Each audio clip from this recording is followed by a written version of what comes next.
Welcome to Cooper Talk. I'm your host, Steve Cooper, and remember, I'm only as hip as my guest. I got to tell you something, people.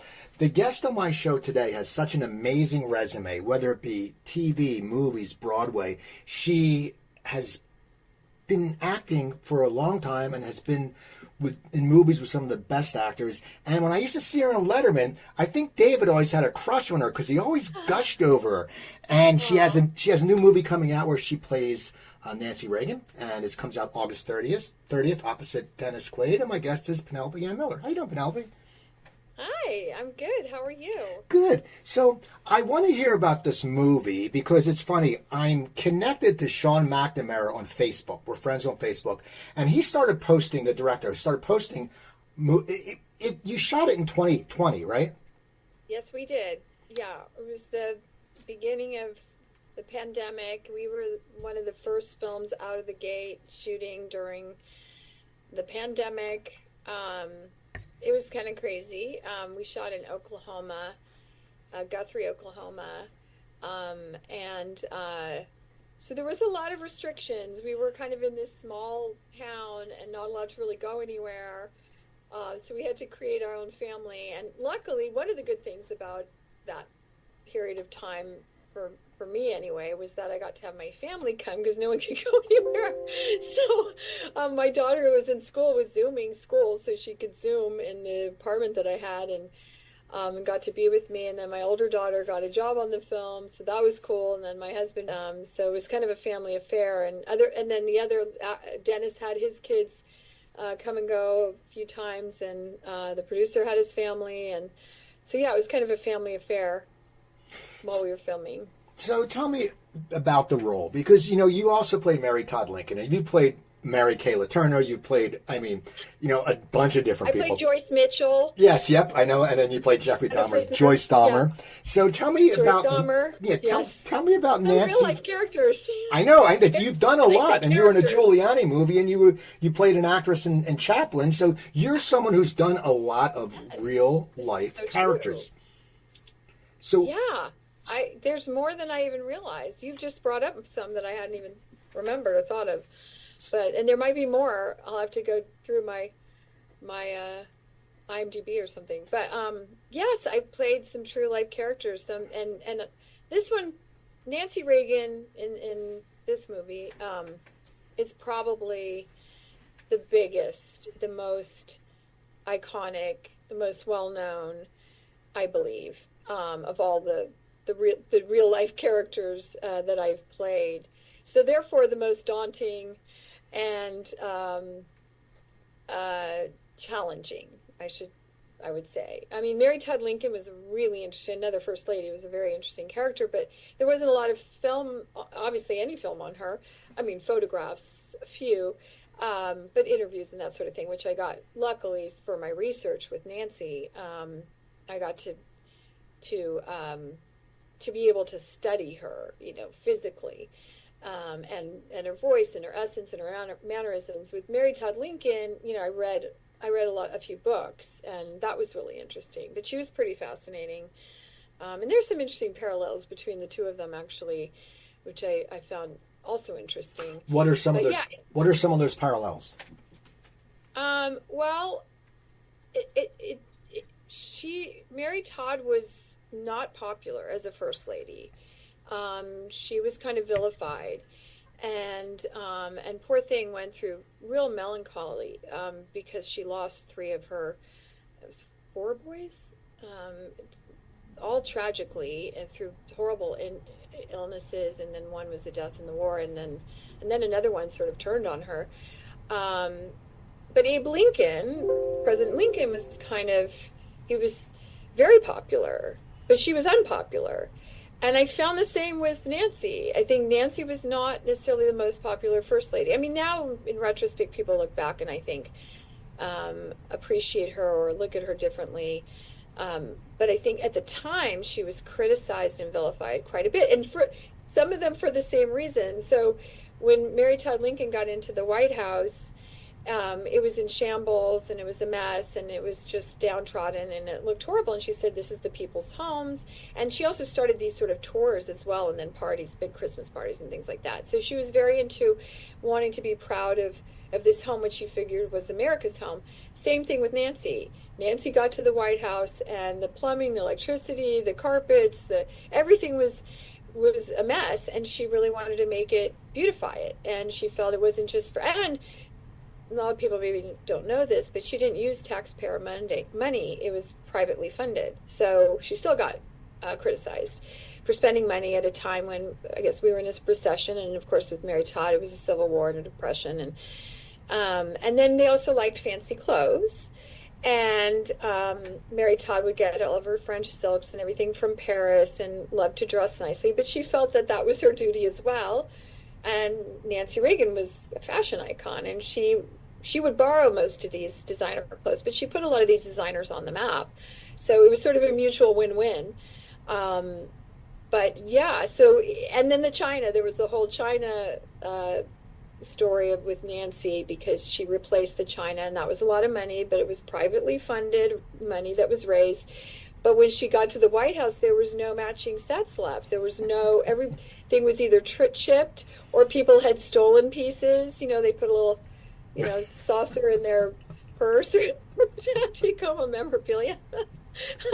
Their little host gift that wasn't planned. So she wanted to have, when she has dignitaries and presidents and people from all over the world coming, she wants to have a full set of china, but she got a lot of blowback for that. I think just that she was sort of very much with Ronnie. They were always together, and she was, they kind of considered her, I don't know if it was controlling or manipulative or pulling the strings, so to speak. And they called her the Dragon Lady, and it really hurt her. But I think she dealt with that hurt privately, and I think sort of her protective mechanism was to sort of appear maybe more cool and aloof and wary. But she was very protective of Ronnie, as she called him, Ronald Reagan.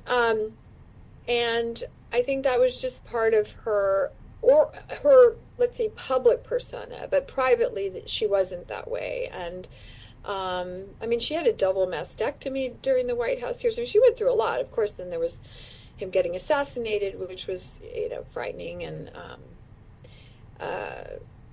anyway, there's a lot of things that are happening now that are similar too. So it's kind of crazy.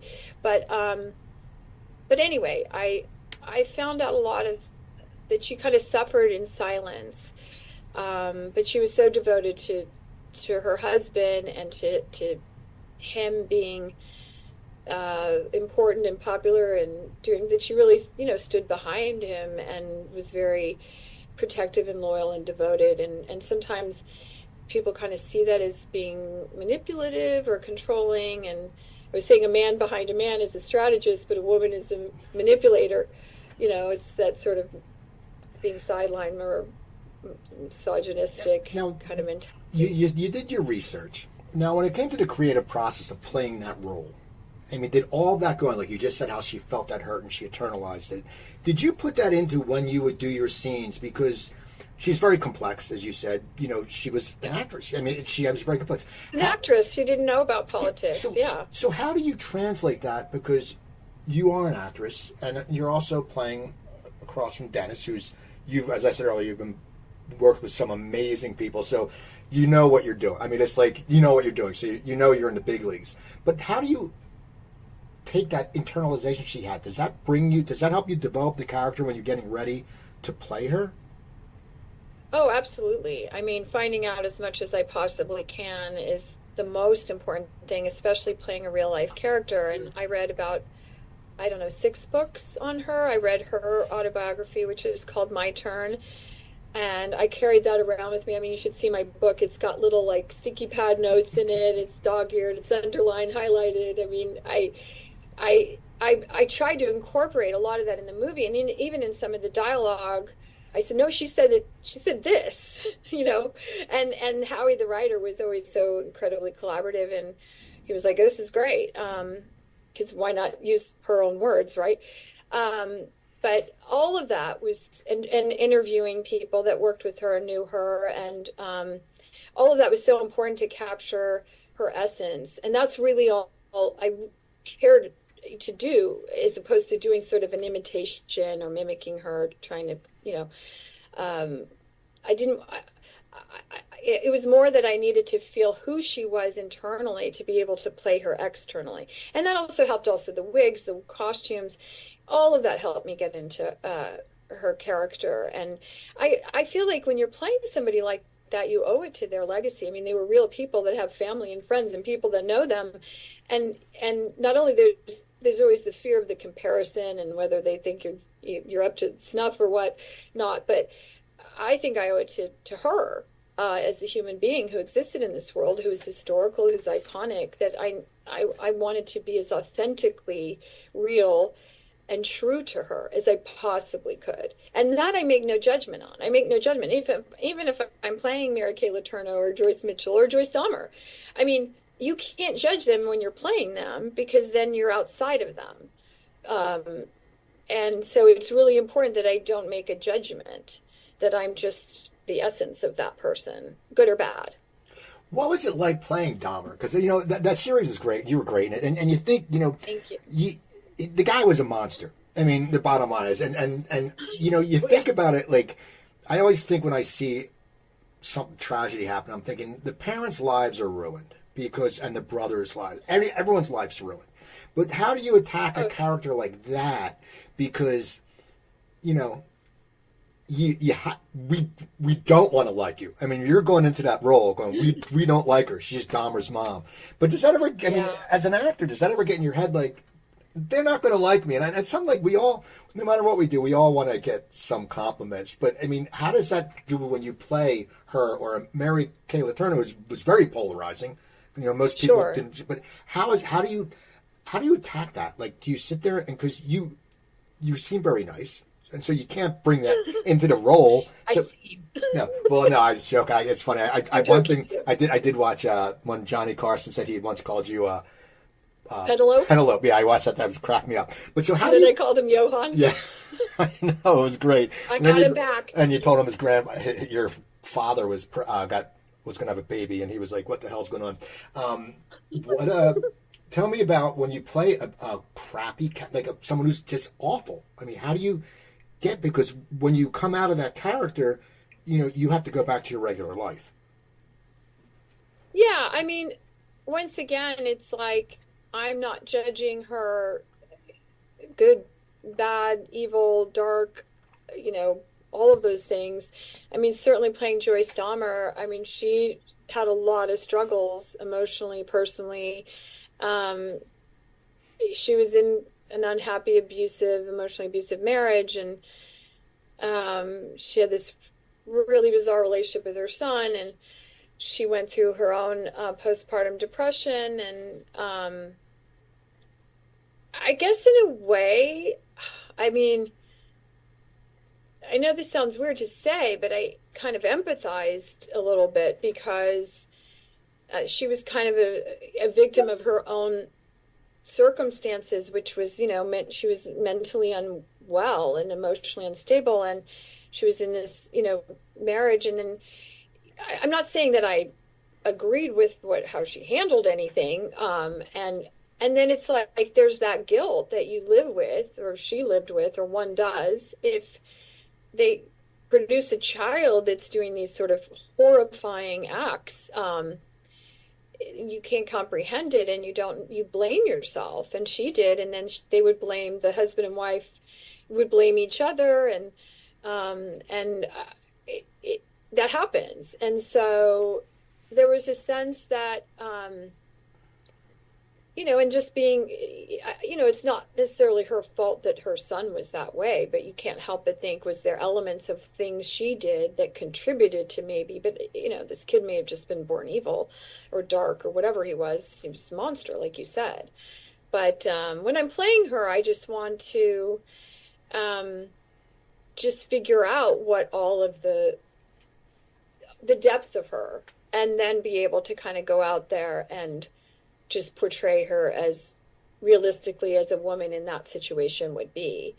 But there was a lot of layers there. And actually it was kind of challenging again, like playing Nancy Reagan, but kind of exciting at the same time, because as my job as an artist, that's what makes it fun for me, is to kind of embody these roles, and maybe not ones that people would normally see me as, and then to figure out the psyche and the emotional aspect and the physicality and all of it. It's why I do what I love what I do. I'm very passionate about it.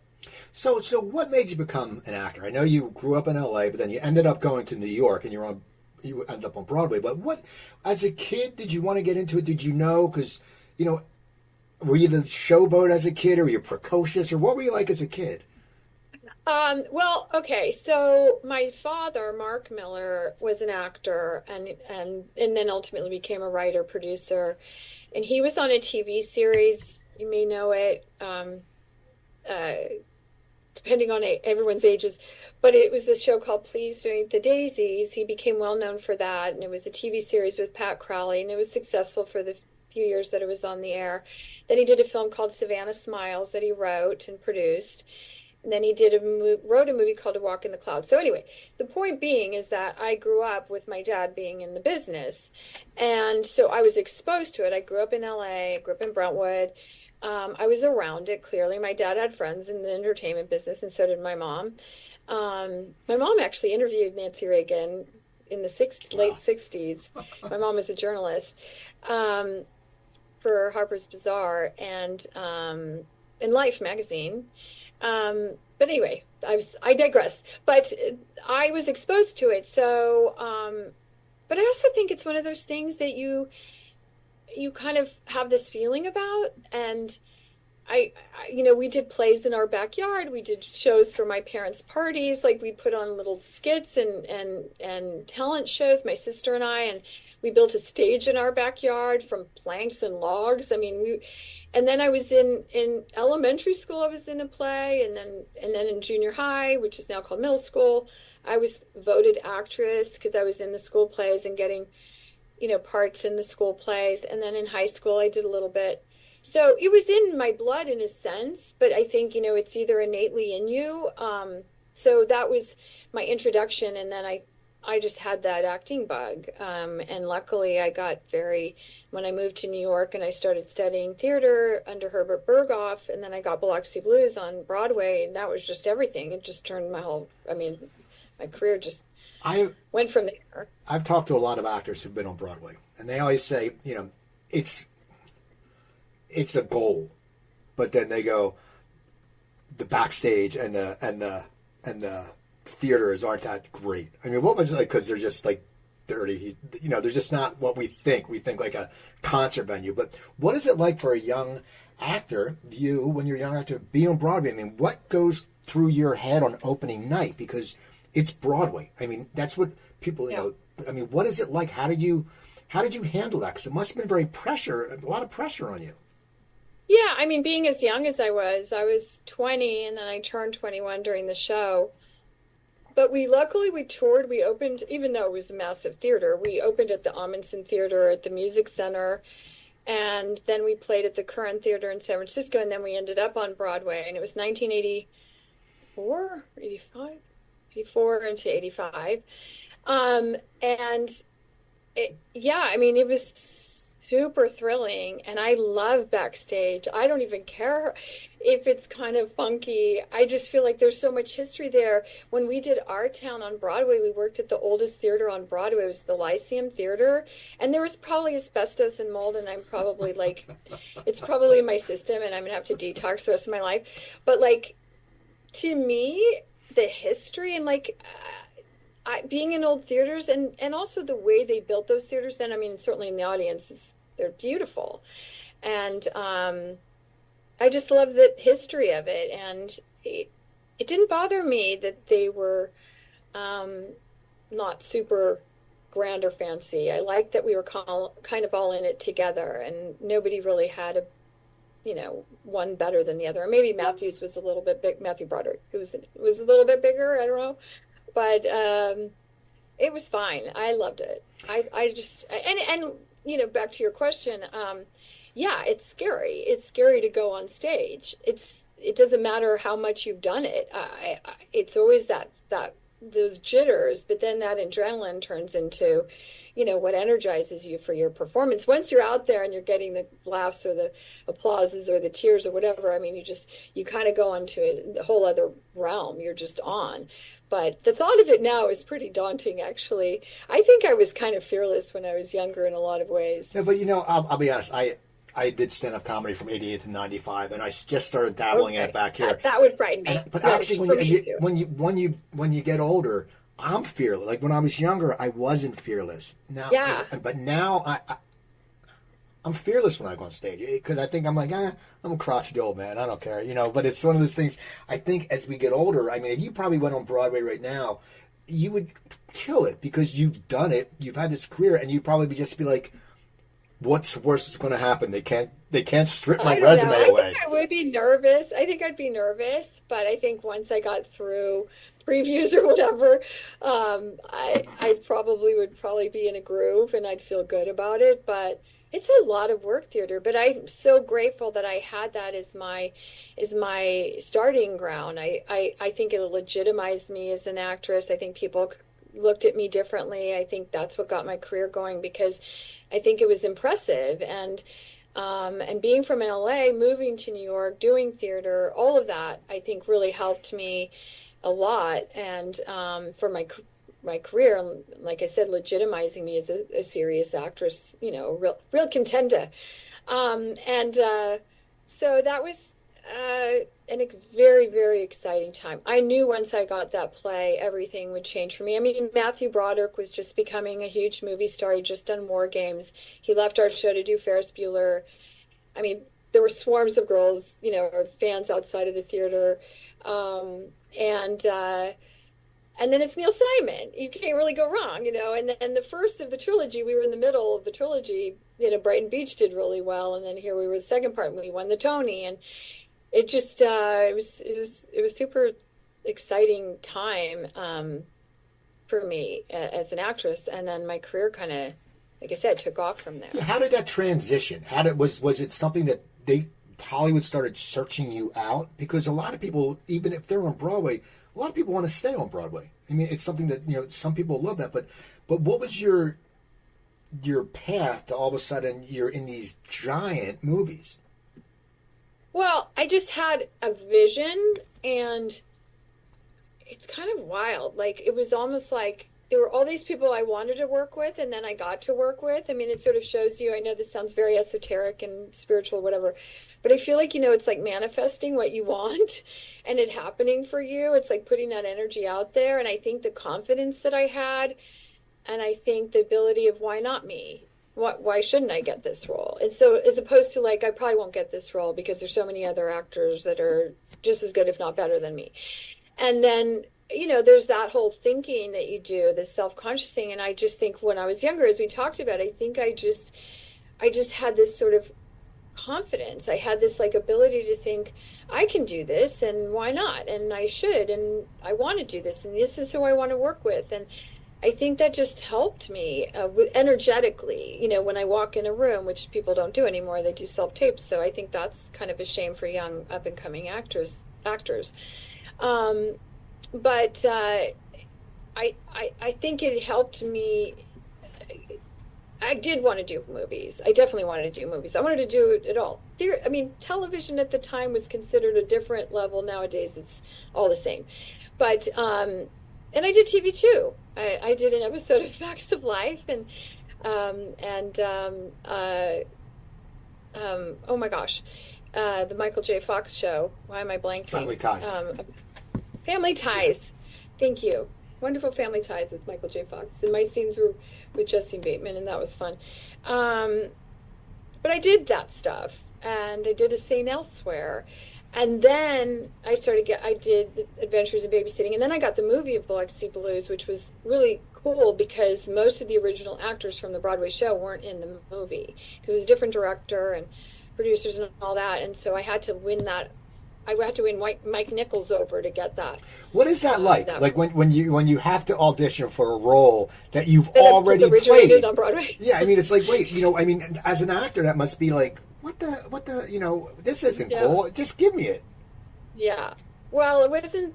I guess he just really wanted to cast it through his own vision and make it his own. And even though the play was great and we won the Tony, and Barry Miller won the Tony as well, and he wasn't even in the movie. And Epstein he played.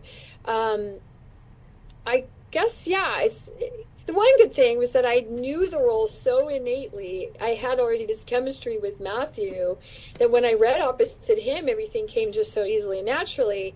Thank God. But I was nervous and I really wanted it. And I was like, oh, I hope they choose me, because I was up against a lot of actresses. And I'm grateful that he saw that I was able. I love period pieces and I love doing period pieces. And I think the Southern period aspect of it was important because you want that to be believable. And that's really important to me. I think that may have helped me. But I just was blessed and lucky. Well, then that also he wanted me. You worked with Matthew again and with Marlon Brando. That's like walking into. That's legend. I mean, that's like if James Dean was still alive. I mean, that's kind of bigger than life. Just that legend. Yeah. You're comfortable with Matthew. You've worked with him, but what is it like going on a set with Marlon Brando? I mean, you're probably very excited because it's Marlon Brando, but were you ever intimidated because you're a professional and they cast you for a reason because you have talent? But what is it like to go on with a bigger than life legend? Well, I think he made it easy ultimately after I'd met him. Of course, I didn't know what to expect, but he was so embracing and warm and lovely to me that once I got to know him, it was just easy peasy. I mean, I had a great experience with him. He was funny, he was charming. He was getting such a kick out of doing this role, and he was having a great time, and he really loves artists. He loves actors, and he loves the crew. He was very, it's just not what I expected. You expect this brooding kind of, reclusive guy who doesn't want to talk to anyone and goes off in his trailer and hides out. And he wasn't that way. He'd come into my trailer and let me tell you about working on this film I did called On the Waterfront. We're like, oh my gosh, like, sure, tell us everything. We're sponges. And he would tell us these stories, and we were just like fascinated and enthralled. And like I say, he was very funny. He loved playing pranks. He would have dinner with the grips and the electricians at fancy restaurants. He'd take them to dinner. He threw our wrap party, and he was just not what I expected. It was just so he made it easy. As much as, of course, I admired him. Great opportunity to work with Marlon Brando, who really wasn't making movies then, and very, very little. So I felt so grateful and so fortunate to have that opportunity to get to know him, to be able to play his daughter, which, that was the other thing. I mean, I was playing an Italian mafia princess, from Long Island. Nobody looks at me and thinks that. So the fact that I got the opportunity to play that role and they believed in me was just so amazing. I was so lucky.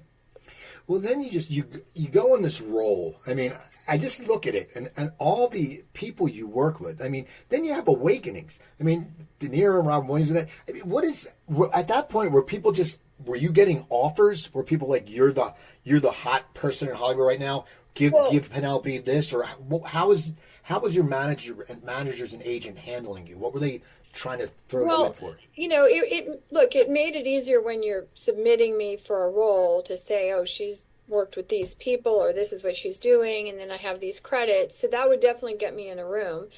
But when I was younger, I still had to audition. I wasn't given roles. I had to prove myself every time. So I had to audition with Robert De Niro. I had to audition with Al Pacino for Carlito's Way. I had to audition with Matthew Broderick again for a play that I auditioned for, the same role.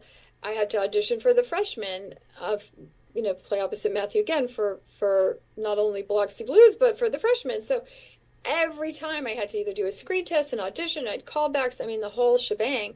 So I went through it, went through it, went through it.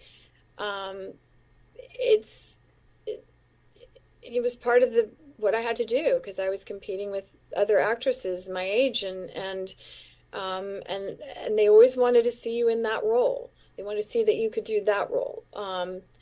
And so yeah, I mean, at times it would be a little bit frustrating. I don't love auditioning, but I guess I would rather be offered the role. But sometimes you just got to do what you got to do. It's so different now because actresses are actors and actresses, actors. I guess we're supposed to say artists. Everything is since COVID self-tape, so nobody gets to wow in a room or get feedback or get direction or get to know anybody. Everyone sees what we're seeing right now, and then we're having a conversation, but they don't. They just see them reading the role. I just find it very bizarre.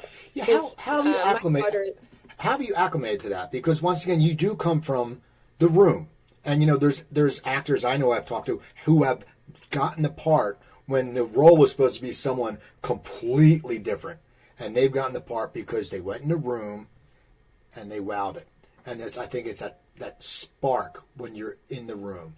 But now when you do a safe self-tape, yeah, I think sometimes I would think you get too much in your head because in the room you have one chance. You go in, you're like, I got to nail. Like you said, that nervousness, that anxiety. Yeah. But when you self-tape, you can just be like, all right, well, I'm going to do this again. And then if you overthink, because most artists do, we overthink, then you're going, no, that's not right. Maybe I should do this. So what is your take on it? I mean, do you want it to go back to the room? I mean, because it seems like everybody has to audition now. Well, I think it's important for me, at least this is my experience. I understand the convenience of a self-tape for everybody involved. You don't have to drive wherever you have to go. You don't have to make that appointment. The casting directors don't have to get an office. They don't have to get an assistant. They don't have to have people changing and structuring all these auditions and who's the reader and film and blah. They do all the work for you, and then they just submit it, and then they just sit there in, their bedroom eating bonbons and just scroll through tapes.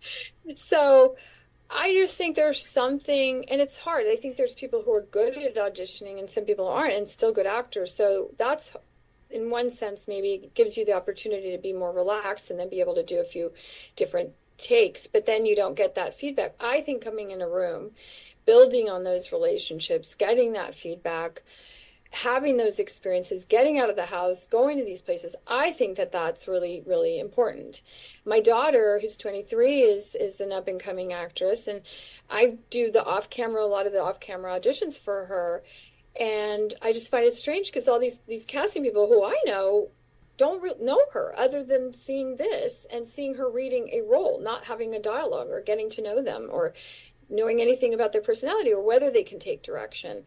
So they're just basing their choices off not even seeing their whole body moving and gesticulating, whatever. I mean, you're just seeing this. So I think it's much harder now because of it. I don't know.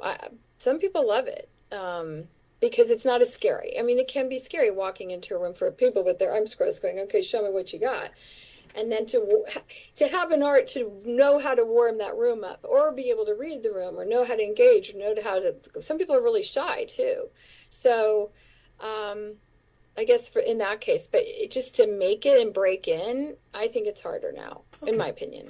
Now, I want to get back to Awakenings. Tell me what the set was like on that, because once again, you have two powerhouses. I mean, there's DeNiro and Robin Williams. I mean, what is it like as an actor to be able to get to play in that kind of field? It must be a great, they have talent and you're talented, so it must just be great because it must be a feeling of freedom because you're playing in the big leagues. And I mean, what was that like working with them?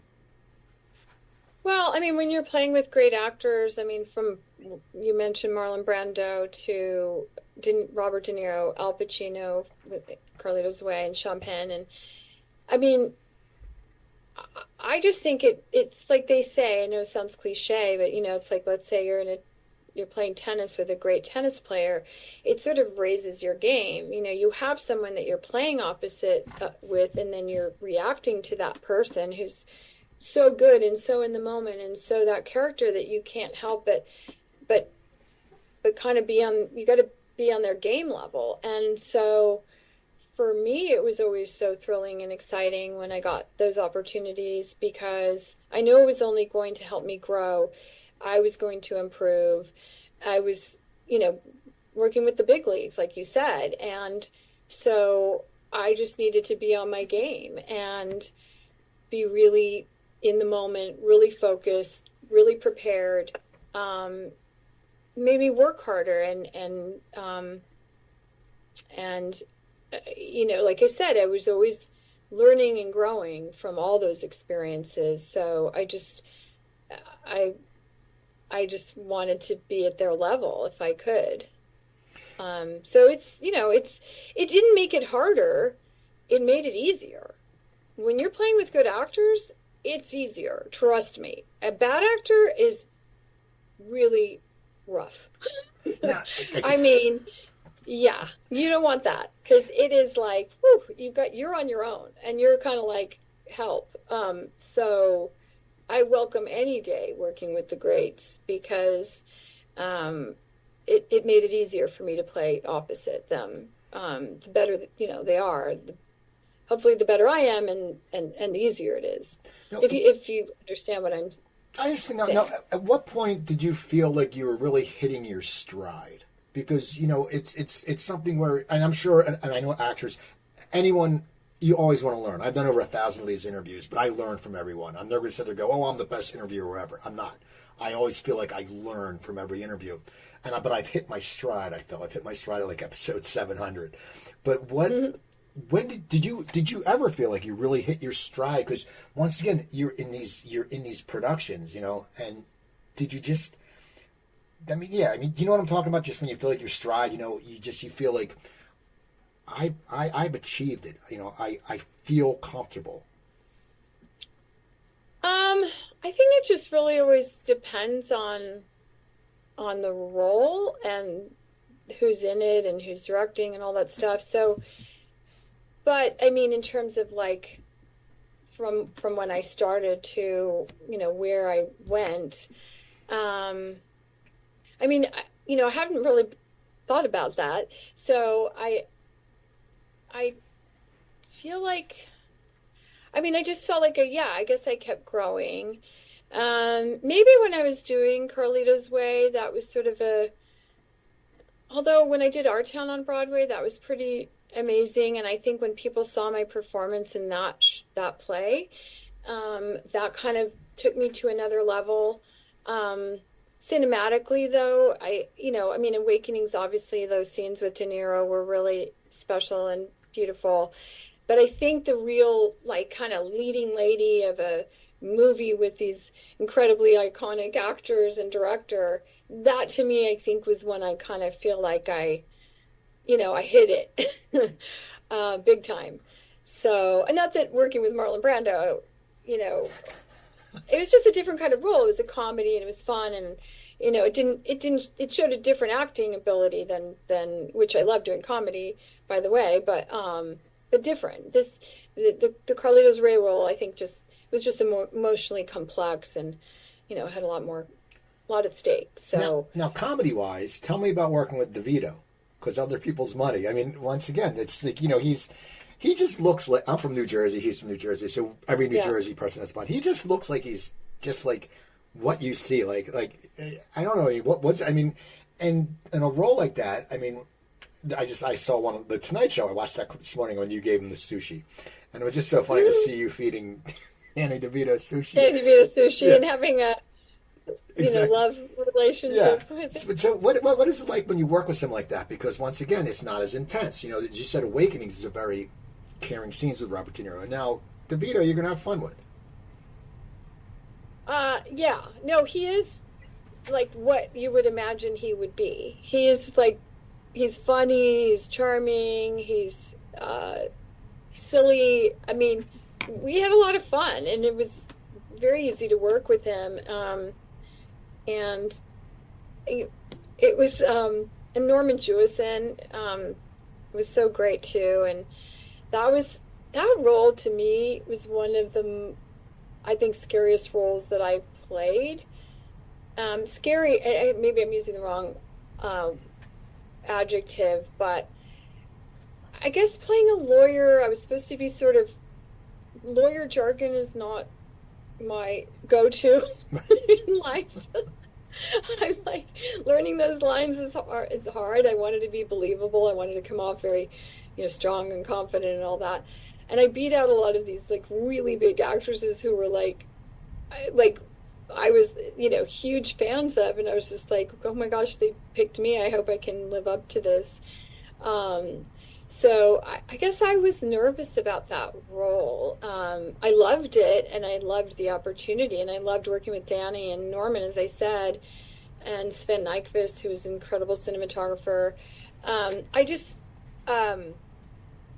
it was a little daunting to me, as far as that goes. But as far as my relationship with Danny, he was great, and he made it easy for me too, which was nice. Tell me about Carlito's Way, because that is a classic movie, and it's just, and it was one of those roles in it, and you were great in it, and I was great in it, and it's Brian De Palma. Yeah. What was the feel on that set? Because once again, and you have Sean Penn. You have to mention him too. It's like all three of you are heavy hitters, and you have a darker character, and it's a darker story. What was it like for you as an actor to really scrape into that role? Gosh, that was, I don't know, that role sort of came more easily to me, actually. Of course, I was working with amazing actors, and a great director, and just, I think the way Al and I worked together was very, similar. And he liked rehearsals, and Brian was very cinematic in how he visualized everything, and I just felt that role just really was something I just connected with on a deep level, and I was so excited to be working in New York City, and oh my gosh, like, filming a movie in New York City is like the coolest thing. And then you're working with Al Pacino, and we're blocking off streets and restaurants and stuff. And, it's kind of thrilling and exciting. And here I was, this young up and coming actress working with these greats. So it was a pretty monumental time for me in my career, and pretty exciting and thrilling. And like, I just felt so fortunate to have gotten the role, and to be able to playing opposite, and just playing such a meaty character that had a lot of depth and emotionally complex. It was a lot of fun. It must have been great. And also with Letterman, no, seriously, did you always feel like David Letterman was gushing over you? I always felt like he was just, I always felt that way. Me and my friends would sit there and go. And people would say that. It's like, maybe there was a flirtation going on. We were kind of flirty. Yeah, I don't know. It was fun. I always was excited to do Letterman, because we always had a fun banter, and I don't know what it was. I don't know if he had a crush on me or not, but he liked me being on the show as much as I could, and I just enjoyed his sense of humor so much, and we sort of had fun teasing. Like, he sort of teased me, and I sort of teased him back, and it was just like a fun banter. So I guess you could have called it a sort of flirty thing, but yeah. And he always appreciated what I was wearing and how I looked. Well, he's great. Women, though, too. I don't think I was the only one. Yeah, but you say you're one of the top three that he always was gushing over. When you look back, what are a few of the highlights of your career? When you sit there and people say, this is. Do you remember Penelope and Miller from this part? When you look back, what are a few highlights that you just sit there and go, wow, I did that? Well, definitely The Freshman and Carlito's Way, as we mentioned, Our Town. Um, I mean, look, even Brenda in Adventures in Babysitting was such a funny part. Um, I mean, and Kindergarten Cop was such a huge hit. So that was also a big pinnacle time in my career because that movie did so well and it was so popular and it still is really popular. Um, so it was fun to be a part of that movie with Kindergarten Cop.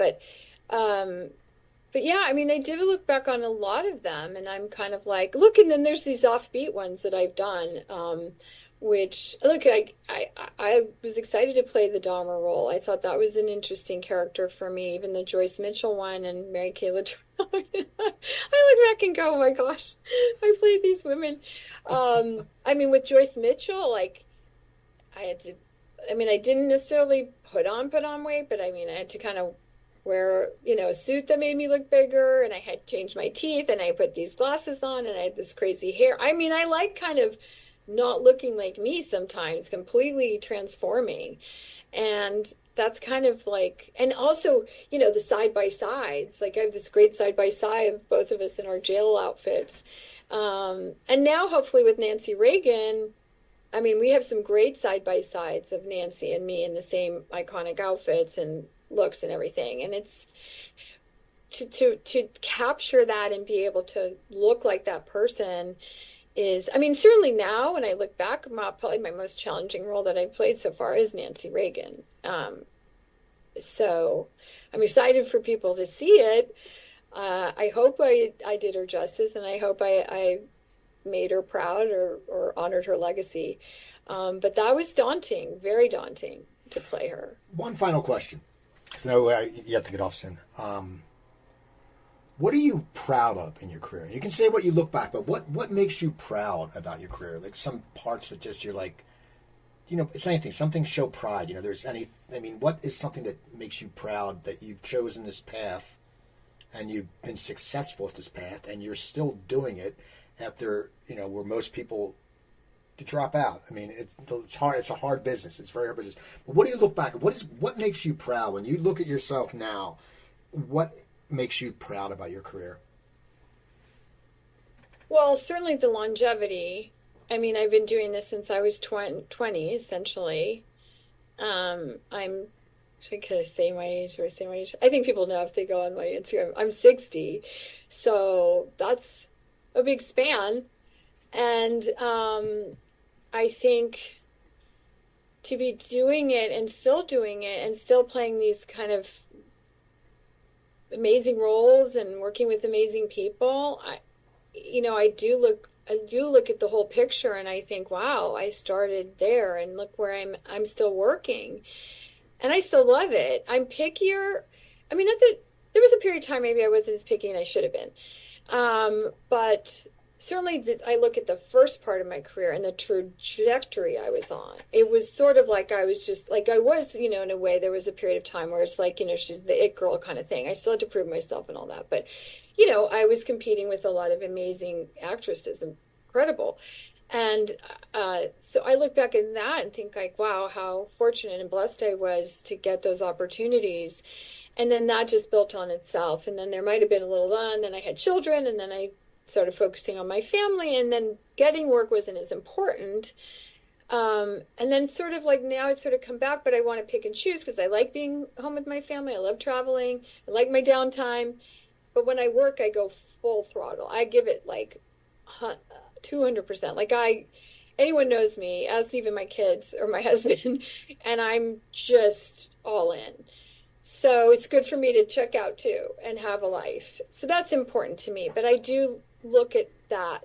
I would say the most proud, I would say, is that if I could even answer that with like one thing, but just the fact that people still, I guess, want to work with me and appreciate what I've done and give me opportunities that aren't necessarily in what would be considered my wheelbox. I love challenging myself, and so to be able to play the diversity of roles that I play, that also I'm very proud of. That I still get to work is pretty cool. That's awesome. So, That's awesome. I'm so glad you came on today. The movie comes out. I know we've been trying to do this for a while. So yeah, it's all right. Yeah. I always tell people, I tell young podcasters, sometimes you got to wait for a guest. Don't get frustrated. The movie comes out August 30th. Now, you're on Twitter, Twitter or X? I'm on X, Penelope A. Miller, and then my Instagram is Penelope Ann Miller, just all one word, Penelope Ann Miller, but no E at the end of Ann. And I'm not on Facebook or anything else, so that's it for me. You can go on my Instagram, and the link in my bio has the link to where you can purchase tickets in advance, but it's reaganmovie.com or reagan.movie, something like that. One of those two will work. And you can buy tickets in advance. It's opening Labor Day weekend. I hope everyone goes to see Reagan. It's a really pic that's just about these fascinating people that were, actors and then got into politics and became, 2 terms. I was saying, because we filmed it in 2020 and now it's coming out, we served a full term of a presidency before the movie came out. We had to serve our time. Exactly. So we're grateful it's out finally. And, it's an interesting story. And like I said, the Nancy and Ronnie story is great and so excited for people to get to find out more. I'm glad that we did it. And yeah, like I said, go to the Reagan movie website and you can buy tickets in advance. And like I said, you can go to my Instagram. All right. So and people, making sure you go see, and also go to IMDb and look at Penelope Ann's her resume. Just go back and watch those movies. You're going to go, wow, these are great movies, because she's been in so many great movies. Also, go to my website, coopertalk.net. You can find 1,018 episodes on there. You can email me at coopertalk.net. Instagram, I'm coopertalk1. Twitter, at coopertalk. And if you're in the South Jersey or Philly area, August 22nd, I host Speakeasy Stand-Up at Soundplex Studios. It's the hippest, hottest new venue in the area. We do it once a month, so please come out. It's $30 BYOB, and there's wine tasting before the show. So remember, I'm Steve Cooper. I'm only as hip as my guests. Don't forget, drink your water, eat your vegetables, take your vitamins, and I'll talk to you next time.